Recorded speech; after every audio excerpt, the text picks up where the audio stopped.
Cavrivière, un gamin qui passe ses journées à dealer, c'est un gamin qui ne passe pas ses journées à regarder TikTok. La lutte contre le narcotrafic dans la cité phocéenne n'a pas manqué de faire réagir Philippe Cavrivière ce mercredi 19 novembre, en présence du maire de Marseille, Benoît Payan. J'aime Marseille parce que j'aime son club.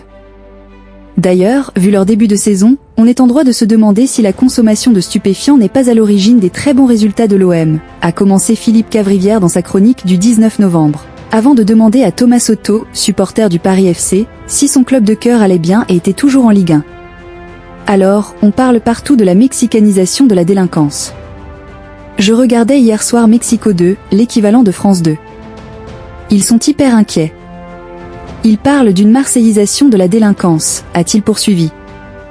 Et d'ajouter, dans certains quartiers, à Marseille, il y a un élève sur 2 qui fait son stage de 3e dans le narcotrafic. Restons positifs, un gamin qui passe ses journées dans la rue à dealer, c'est un gamin qui ne passe pas ses journées à regarder TikTok.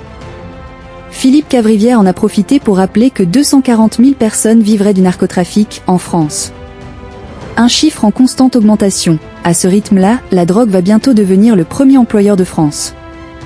Dans les manifs entre Sudrail et la CFDT, il y aura un cortège CGT narco qui feront Macron. Tu es foutu, les dealers sont dans la rue.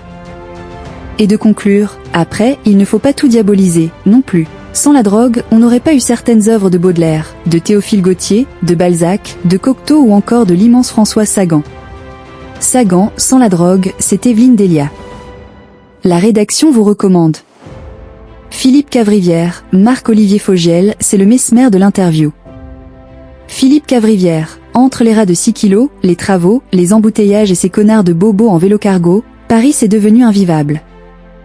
Philippe Cavrivière, élève Sarkozy, Nicolas, bon maîtricheur. Philippe Cavrivière, Nicolas Sarkozy qui remercie l'administration pénitentiaire, c'est comme laisser un pourboire sympa dans un resto où tu vas revenir. Philippe Audrey, la rue Saint-Jacques, ma plus grande passion dans la vie a toujours été de payer 84 € pour un chocolat chaud.